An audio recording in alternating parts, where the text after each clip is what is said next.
Phone tapping కేసులో SIT దర్యాప్తు కొత్త మలుపు తిరుగుతోంది. ఇప్పటివరకు వెల్లడైన అంశాలు, బాధితుల వాంగ్మూలాలు, అరెస్ట్ అయిన పోలీస్ అధికారుల వాంగ్మూలాల ఆధారంగా ముందుకెళ్తున్న అధికారులు ఇక కీలక వ్యక్తుల ద్వారా రాజకీయ కోణం కూపిలాగడానికి ప్రయత్నాలైతే మొదలుపెట్టారు. ఈ క్రమంలో మాజీ మంత్రి హరీష్ రావును విచారించిన సిట్ అధికారులు ఆయన ఫోన్, ఆయన అనుచరుల ఫోన్లు కూడా ట్యాప్ అయిన వివరాలు చూపించి కీలక అంశాలను రాబట్టడానికి ప్రయత్నించారు.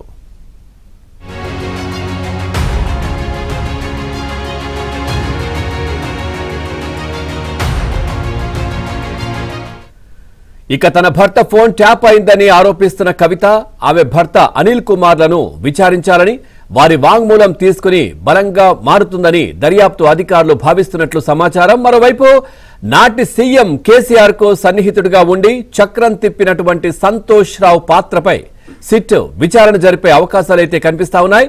కేసీఆర్, ఓఎస్డీ రాజశేఖర్ రెడ్డి విచారణలో వెల్లడైన అంశాలు, రాధాకిషన్ రావు వాంగ్మూలంలోని వివరాల ఆధారంగా సంతోష్ రావును ప్రశ్నించే అవకాశం ఉన్నట్లు సమాచారం.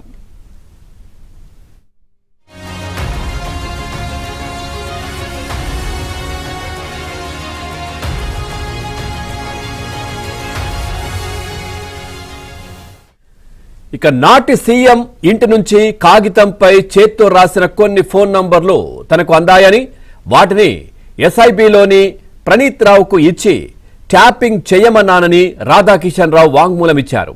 ఆ చేతి రాత ఎవరిది, ఎవరి ద్వారా ఆ స్లిప్పులు రాధాకిషన్ రావుకు చేరాయి, ఎవరు ఆదేశిస్తే ఆ నంబర్లను పంపారనే అంశాలను తేల్చేందుకు సంతోష్ రావును విచారించడం తప్పనిసరని దర్యాప్తు అధికారులు భావిస్తున్నారు. వరుసగా లింకులను తేల్చుతూ చివరికి పెద్ద అయిన అంశం తేలేదాకా పక్కా ఆధారాలతో ప్రశ్నావళిని సిద్ధం చేస్తున్నట్లు తెలిసింది.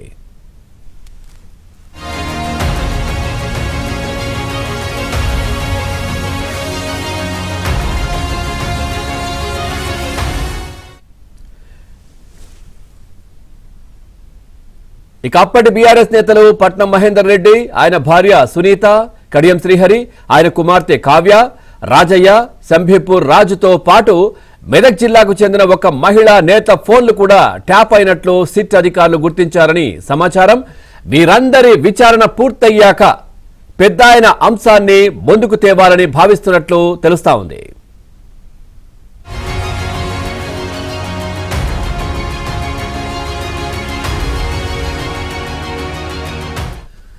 ఇక గతంలో జరిగిన ఎమ్మెల్యేల కొనుగోలు వ్యవహారం కూడా ఫోన్ ట్యాపింగ్ కేసులో కీలక అంశమైన నేపథ్యంలో దీనిపై ప్రత్యేకంగా దృష్టి పెట్టాలని సిట్ అధికారులైతే భావిస్తున్నట్లు తెలుస్తా ఉంది.